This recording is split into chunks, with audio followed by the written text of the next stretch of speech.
Hoje, 3 de agosto de 2012, começa verdadeiramente o julgamento do século, o chamado mensalão, com 3 dezenas de acusados e com a participação dos maiores criminalistas que o Brasil tem, além de 11 ministros da Suprema Corte, atualmente transformados em estrelas de televisão, pois a tanto se devotam após anos de exposição à mídia. A televisão é uma deusa exigente. Ela pede dos participantes que se esmerem, tanto na postura física, quanto na demonstração de intelecto.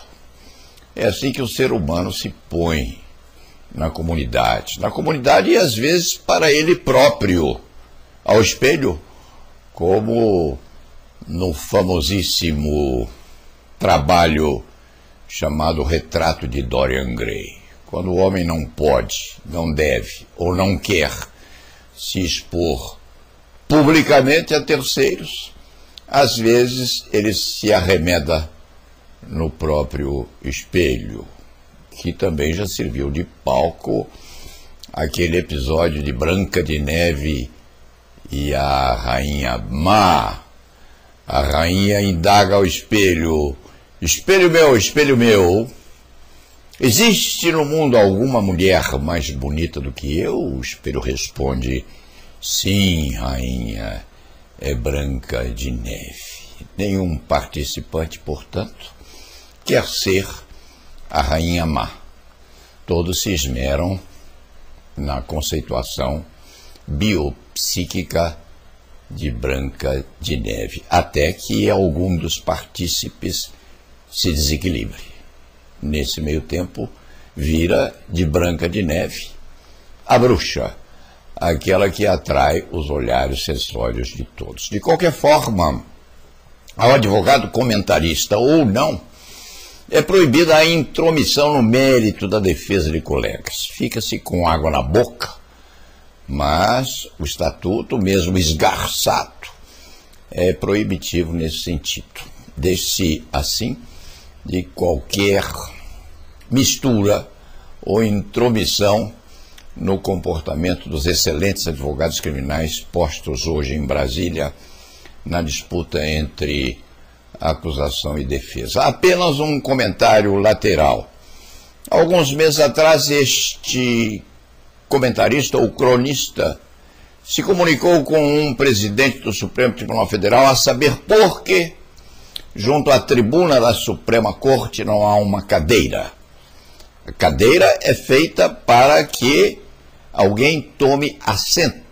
A tribuna da defesa no Supremo Tribunal Federal não tem cadeira, portanto, o advogado, se quando quiser falar sentado, é um direito dele, não pode falar sentado, pois não tem assento. Justificou aquela ilustríssima, cultíssima autoridade o fato de não haver assento para advogado junto à tribuna.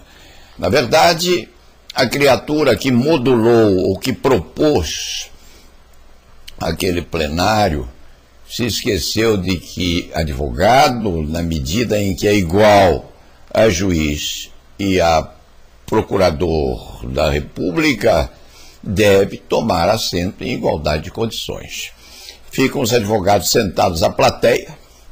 Quando algum precisa sustentar, dirige-se à tribuna, faz a sustentação oral e volta e toma assento na plateia como se for um cidadão comum. Não é, não.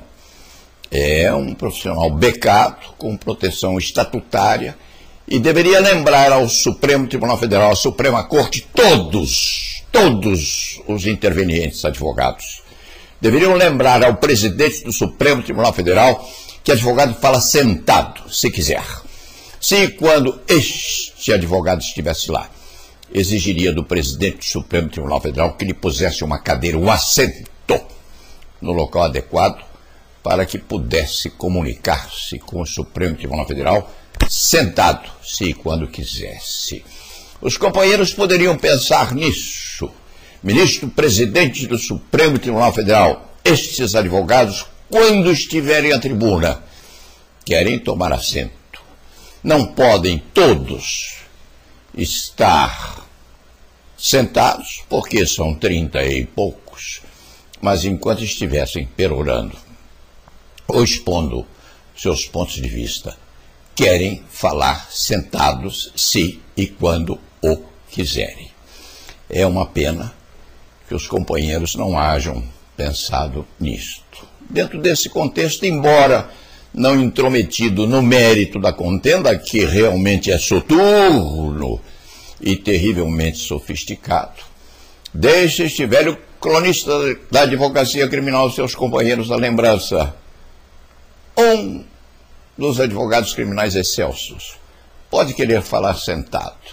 E se e quando o quiser, deu um exemplo no julgamento do século de que os advogados têm o direito de tomar assento em igualdade de condições com os julgadores e com o Ministério Público. E tenho dito,